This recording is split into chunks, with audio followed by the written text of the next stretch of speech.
제가 봤더니요, 지난달부터 우리가 4월 달부터 5월 달 2달간 계속 창세기를 살펴보았습니다. 이제 오늘 이 창세기의 마지막 날인데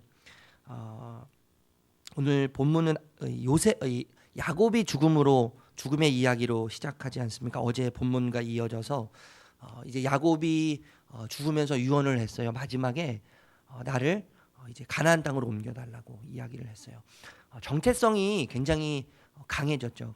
도망자 야곱, 거짓말쟁이 야곱, 남을 속이는 이 야곱이 결국엔 하나님의 은혜로 모든 것이 다 하나님의 은혜 아니겠어요? 뭐 다른 말 할 게 없어요, 사실요. 모든 것이 다 하나님의 은혜예요. 바울이 내가 나된 것은 하나님의 은혜입니다라고 이야기하는 것처럼 야곱이 야곱된 거, 그 거짓말쟁이고 사기꾼이고 남을 등쳐먹는 사람인 야곱이 야곱될 수 있었던 것은 야곱을 통해서 하나님의 약속이 이루어지고 있고 이 야곱을 통해서 하나님의 약속이 다음 세대로 상속되어서 흘러갈 수 있었던 유일한 이유는 하나님의 은혜 아니겠어요? 그 하나님의 은혜예요, 모든 것이요. 그 하나님의 은혜로 야곱이 될 수 있었던 거죠. 하나님의 은혜로 이 정체성을 잊지 않고 어디로부터 와서 어디로 가야 되는지를 늘 기억하고 있었던 이 야곱의 삶이 자신의 마지막 그 가는 길을 그 약속의 땅으로 자신의 그 시신을 옮겨달라고 이야기하게 만드는 것이죠. 이 왕족이나 하는 그러한 그 마지막 장례식 아니었겠어요? 40일 동안 이 장례 준비를 하지 않습니까? 우리는 해봤자 뭐 몇 시간 정도밖에 안 할 텐데요. 그 썩지 않도록 하기 위해서 40일을 이 장례를 준비해요. 그리고 70일 동안 장례식을 치르지 않습니까? 이 왕족이나 할 수 있는 이런 일들을 또 이 야곱이 마지막 가는 순간에도 하나님께서 은혜를 주시는 것 같아요. 그런 은혜를 입었습니다. 이렇게 야곱이 하나님의 부르심을 받고 약속의 땅에 묻혔어요. 요셉의 형제들이 두려워하기 시작합니다. 왜냐하면 아버지가 죽었기 때문에요. 이제 아버지가 죽었기 때문에 그 죽음으로 인해서 요셉이 우리를 더 미워하고 우리가 요셉에게 행한 것 때문에 모든 악을 우리에게 갚을 것 같은 그런 두려움이 이제 싹트기 시작한 것이죠. 그 두려움으로 인해서 형제들이 무서워 떨기 시작합니다. 요셉의 형제들은 여러분 우리가 잘 알고 있지만요, 얼마나 많은 은혜를 요셉으로부터 입었어요. 사실 이미 요셉이 한 것을 기억하면 요셉은 이미 다 용서한 거 아니겠어요? 그죠? 그 형제들을 맞이하고 또 고센 땅으로 인도하고 거기서 17년 동안 그 이상을 살아오면서 요셉이 한 행동들을 보면 이미 다 용서받은 거거든요, 사실. 그럼에도 불구하고 이 환경의 변화, 아버지의 죽음으로 인해서 은혜와 용서에 대한 의심이 생기기 시작한 거예요. 이것으로부터 두려움과 불안과 염려가 시작했던 것이죠. 그래서 형제들이 이렇게 이야기합니다. 당신의 아버지가 돌아가시기 전에 명령하셨던 그 명령을 기억하십시오. 허물과 죄를 용서해 주십시오. 이렇게 이야기하거든요. 이 형제들의 모습이 어쩌면 저와 이렇게 똑같은지 모르겠어요. 조금만 환경이 변하면요, 그 하나님의 은혜를 의심하기 시작해요. 조금만 내 생각과 다르면, 내가 계획한 것과 조금만 다르면 어쩌면 그렇게 하나님이 안 계신 것처럼 그렇게 의심하면서 지금까지 내가 경험했던 하나님의 은혜는 다 물거품처럼 생각이 들고 물거품처럼 여기는 그렇게 깃털처럼 가벼운 모습이 저에게 있거든요. 사실 이 형제들의 모습, 이 환경의 변화로 인해서 의심하기 시작하는 요셉의 은혜와 요셉의 용서를 의심하기 시작하는 이 모습이 어쩌면 여러분, 저와 여러분의 모습일지도 모른다는 거죠. 환경의 변화, 조건의 변화로 인해서 하나님의 은혜와 하나님의 사랑, 그동안 받았던 하나님의 사랑과 은혜를, 또 구속하신 그 하나님의 은혜를, 십자가에 못 박히셔서 전부를 주셨고 우리의 전부를 받아주신 그 하나님의 은혜를, 그래서 우리와 영원히 함께 하시는 그 하나님의 사랑을 의심하기 시작하는 우리의 모습. 이런 의심 속에서 나오는 두 가지 반응이 여러분 있지 않아요? 첫 번째, 하나님을 떠나기 시작하죠. 그리고 두 번째, 그 은혜와 사랑이 의심스러워서 대가를 지불하려고 하는 거예요. 대가. 내가 이렇게 하면 하나님께서 나를 더 사랑하시고 내가 이렇게 하면 이 환경을 하나님께서 바꿔주시지 않을까라고 하는 하나님의 은혜를 구하는, 어떠한 대가를 치르더라도 내 환경의 변화를 가져오기 위한 그러한 노력들을 우리가 하게 된다는 것이죠. 사실 여러분 모든 것이 하나님의 은혜잖아요. 그렇죠? 우리가 어떻게 한다고 해서 하나님이 우리에게 더 은혜를 주시는 게 아니죠. 사실 뭐 우리가 어떠함 때문에 하나님 우리를 부르신 게 아니잖아요. 우리의 있는 모습 그대로를 하나님께서 우리를 받으신 거 아니에요?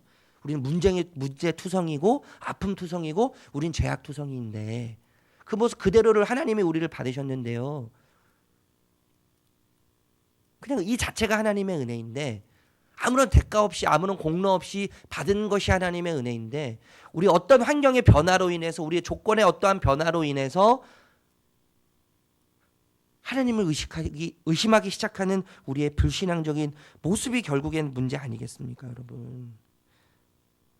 여러분 아브라함을 여러분 우리가 기억하지 않습니까? 우상을 섬겼던 가정에서 태어난 아브라함. 그래서 아버지와 함께 데라와 함께 우상을 만드는 일을 했던 그 아브라함을 하나님 부르시는 거 아니에요. 우상을 섬겼던 우상을 만들었던 그 아브라함을 하나님이 부르셔서 민족의 아버지로 하나님께서 삼으시는 거 아니겠어요? 여러분 이삭 아내를 누이라고 속이고 노년에 별미에 중독되어서 그 별미에 사로잡혀서 살아갔던 이 이삭. 여러분 이삭에게 무슨 은혜가 주어질 만한 자격이 있습니까? 하나님의 전적인 은혜로 이삭을 부르셔서 은혜를 주시잖아요. 그럼 야곱도 마찬가지 아니에요. 거짓말쟁이 사기꾼 남을 등쳐먹는 이 야곱이 아주 약삭빠른 이 야곱 무슨 은혜를 받을 만한 자격이 있습니까? 여러분 이런 거 생각하면 여러분 더 중요한 건 나 아니에요. 나 그죠? 요나 성경에도 요나가 있지만요. 요나 얄팍하고 가벼운 요나를 생각하면 여러분 하나님의 은혜의 신실하심을 기억할 수 있지 않겠습니까? 여러분 우리가 늘 기억해야 되는 건요. 하나님을 기억해야 되는데 하나님을 기억하는 것이 우리의 일상이 돼야 되는 거예요.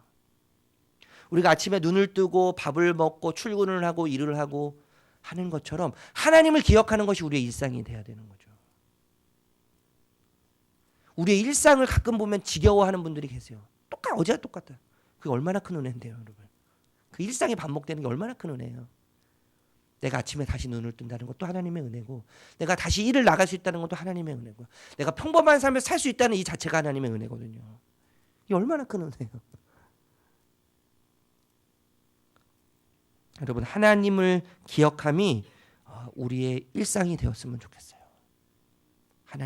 하나님을 기억하는 것이 우리의 일상이 되어서 그 변함없으신 하나님의 은혜와 하나님의 사랑에 우리가 늘 감격하면서 우리가 늘 감사하면서 이것 때문에 우리가 배부르고 이 하나님의 은혜 때문에 우리가 만족하고 우리가 이 하나님의 은혜 때문에 늘 기뻐하고 즐거워하고 이 하나님의 은혜 가운데 뛰놀면서 늘 주님을 기뻐할 수 있는 우리의 모습이 되면 참 좋겠어요. 여러분 태풍이 일어도 저기 태평양 한가운데 있는 저 바다 밑바닥은요 늘 고요한 거예요. 아무리 태풍이 일어도요. 우리의 상황이 수시로 변하고 예측할 수 없고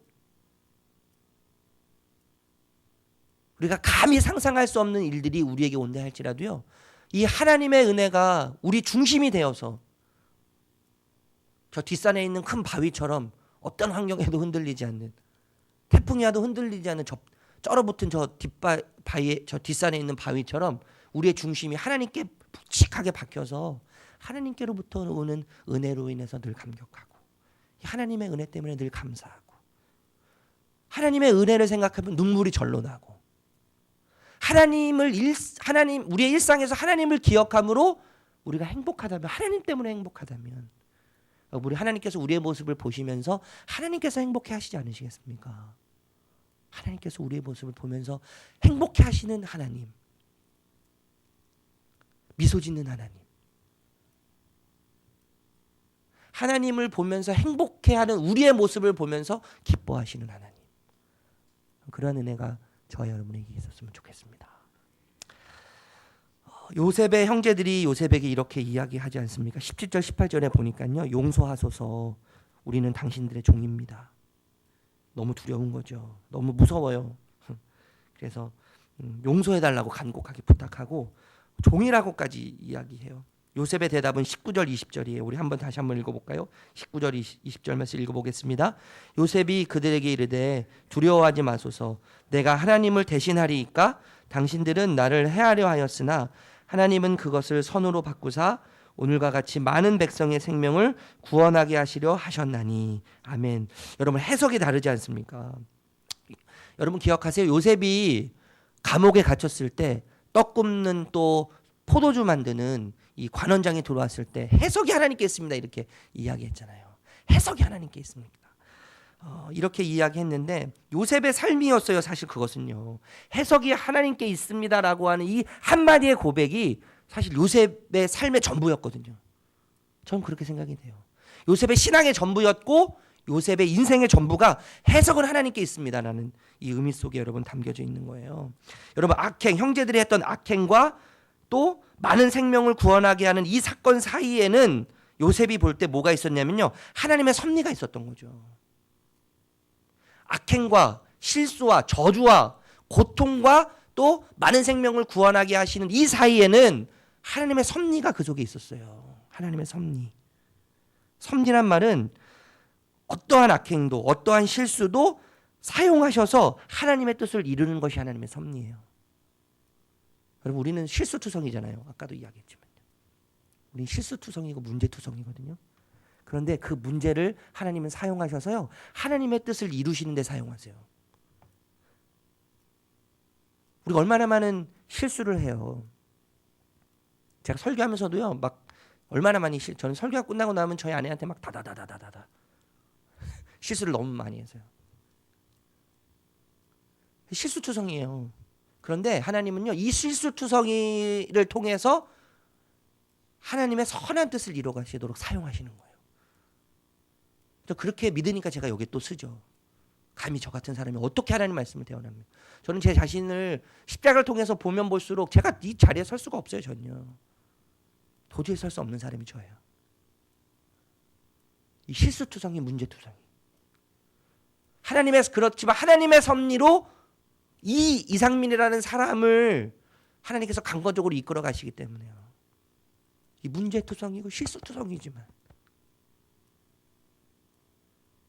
하나님의 섭리로 덮으셔서 하나님의 섭리로 감싸셔서 나의 실수와 나의 모든 아픔과 나의 상처와 나의 모든 문제를 하나님의 선한 뜻으로 섭리를 통해서 하나님의 선한 계획으로 이끌어 가셔서 하나님의 뜻을 이루시는 그 하나님의 놀라운 섭리. 그럼 요셉이 이것을 보기 시작한 거예요. 결국 여러분 이것은 뭐냐면 신뢰와 주도의 문제거든요. 신뢰와 주도의 문제. 내가 나를 신뢰해서 내가 나의 삶을 주도해 갈 것이냐 이 문제와 아니면 내가 하나님을 신뢰해서 하나님이 내 삶을 주도해 가시도록 만들 것이냐 이 문제거든요. 여러분 요셉의 고백은 당신들은 나를 해하려 하였으나 하나님은 그것을 선으로 바꾸셔서 많은 백성의 생명을 구원하게 하셨습니다라고 하는 이 고백 속에는 하나님의 섭리에 대한 고백이 담겨져 있고 결국 그 속에는요. 나는 하나님을 신뢰하면서 하나님이 내 삶을 주도해 가고 계십니다라는 고백이 담겨져 있어요. 그래서 아까 이야기했지만요. 하나님의 기억함이 일상이 돼야 되는 거죠. 하나님의 기억함이 일상. 하나님을 기억함이 일상이 돼야 돼요. 지겨워할 이유가 어디에 있습니까? 도대체 하나님을 기억하는 일에 반복적으로 되는 우리의 일 가운데 하나님을 볼 수 있다면 어제와 똑같은 오늘이 우리에게 주어진다 할지라도 그 속에서 하나님을 우리가 느낄 수 있다면 하나님이 보여진다면 하나님께서 하나님의 섭리로 우리를 이끌어 가시는 강력하게 이끌어 가시는 하나님의 보이지 않는 그 손길을 믿음의 눈으로 볼 수 있다면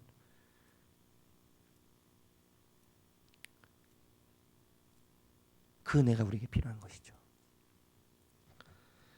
그럼 22절에서 26절 말씀에 보니까요. 야곱이 죽었던 것처럼 요셉도 이제 죽습니다. 참 이 창세기의 끝이 죽음으로 끝나잖아요. 허무하지 않습니까? 이 이야기가 미완성 같아요. 미완성.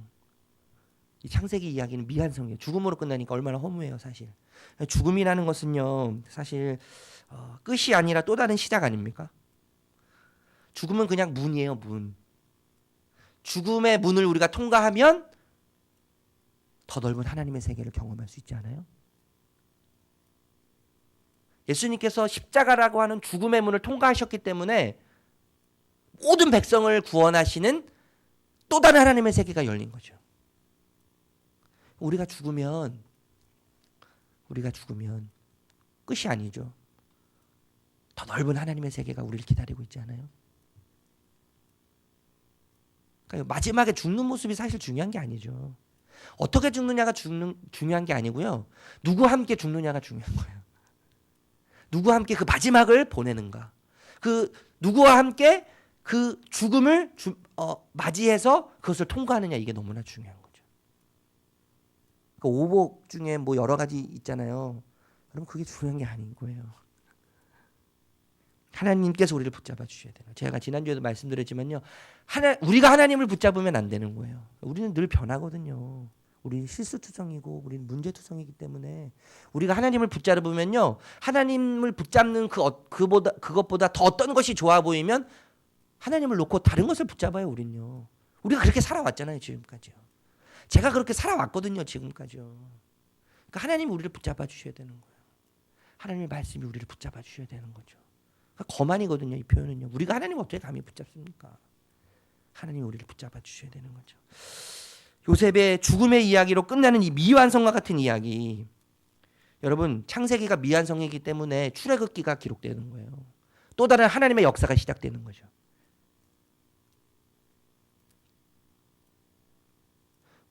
지금 우리가 처해 있는 상황이 죽음처럼 모든 것이 끝난 것 같고요. 희망이 없어 보이고 더 이상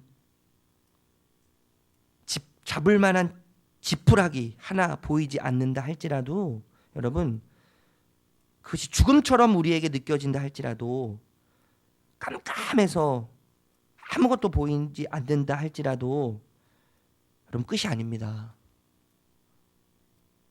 또 다른 하나님의 시작이에요. 예수님께서 십자가를 통해서 죽음으로 마지막을 십자가에서 보내심으로 하나님의 또 다른 세계를 여셨고, 그것을 통해서 하나님의 또 다른 세계를 우리가 지금 경험하고 있는 것처럼, 여러분, 창세기는 요셉의 이야기로 끝나지만 또 다른 하나님의 요셉의 죽음은 또 다른 하나님의 세계의 시작을 알리는 거예요. 죽음과 같은 고통이 우리 삶 가운데 있다면 그것은 또 다르게 일하시는 하나님을 경험할 수 있는 사건이 우리에게 될 줄로 믿습니다. 죽음과 같은 사건, 환경은 또 다른 하나님의 섭리, 하나님의 일하심을 경험할 수 있는 기회가 되는 거죠. 기회. 그런 은혜가 저와 여러분에게 있었으면 좋겠어요. 앞으로 여러분, 우리에게 그런 일들이 왜 일어나지 않겠습니까? 어린아이들은요, 어린아이들대로 죽겠다고 하고요. 요즘 그러거든요. 초등학생들이 너무 학원을 많이 다니니까 죽겠대요. 걔네들은요. 공부하기 싫어서 죽겠고, 공부 때문에 힘들어서 죽겠고, 걔네들은 걔네들대로 죽고 싶은 마음이 있는 거예요. 청년들은요, 취업하기 너무 어려우니까 죽겠고, 우리들은 자녀들을 또 가정을 먹어 살려야 되니까 너무 힘들어 죽겠고, 세상 눈으로 볼 때요. 직장 운영하시는 분들은 경기가 너무 어려우니까 그 월급쟁이가 차라리 속 편하겠다라고 생각하면서 너무 힘들어서 월급 주느라고 힘들어서 죽겠고, 그런 세상 아니에요. 우리 어르신들은요, 자식들 생각하면 너무 고통스럽고 미안하고 괴롭고, 그래서 죽고 싶고 괴롭고 죽을 것 같고, 다 죽을 것 같은 거예요. 세상의 눈으로 보면요. 그런데 하나님의 믿음의 눈으로 바라보면 죽을 것 같은 그것은 하나님이 일하신 또 다른 기회가 되는 거예요. 또 다른 기회. 하나님이 예배하신 또 다른 세계를 경험하는 하나님의 그 일하심을 경험할 수 있는 기회인 거죠. 그럼 그런 은혜가 저와 여러분에게 가득해서 하나님의 기억함이 우리의 일상이 되고, 하나님의 섭리가 우리 삶 가운데 늘 가득함으로 악행과 어려움과 고통 그 속에서 그 모든 것들을, 우리의 실수와 우리의 문제를 하나님의 뜻으로 인도하셔서 하나님의 뜻을 이루시는 사건이 되었으면 좋겠습니다. 죽음과 같은 사건 가운데, 환경 가운데 또 다른 하나님의 섭리를 경험하실 수 있는 저와 여러분이 되시기를 예수님의 이름으로 축복합니다. 기도하겠습니다. 하나님이 우리의 아버지 되셔서 참 감사합니다. 이 창세기의 이야기가 죽음으로 끝나지만 하나님, 이것은 끝이 아니라 하나님의 또 다른 세계가 열리는 것을 우리가 다시 보게 됩니다. 기억하게 됩니다. 하나님의 섭리 가운데, 하나님 일하심 가운데 죽음과 같은 사건이 우리 가운데 놓여진다 할지라도 하나님, 그 속에서 하나님을 볼 수 있는, 하나님을 경험할 수 있는 은혜를 우리에게 부어 주시옵소서. 우리의 삶의 주도권이 하나님께 있음을 기억하면서 하나님을 철저하게 신뢰하며 나아가는 우리의 삶이 되게 도와주시고, 이것을 기억함이, 이 하나님을 기억함이 우리의 일상이 되어서 우리 일상 속에서도 주님과 늘 동행하며 앞에 계신 하나님, 내 옆에 계신 하나님, 내 속에 계셔서 나를 하나님의 섭리 가운데 인도하시는 그 주님을 늘 동행하며 주님을 늘 느끼며 주님 때문에 행복하고 주님 때문에 풍성하고, 그래서 그렇게 기뻐하는 내 모습을 보면서, 제 모습을 보면서 기뻐하실 하나님을 생각하며 살아가는 오늘 하루가 될 수 있도록 하나님 함께하여 주시옵소서. 예수님의 이름으로 기도합니다. 하늘에 계신 우리 아버지여,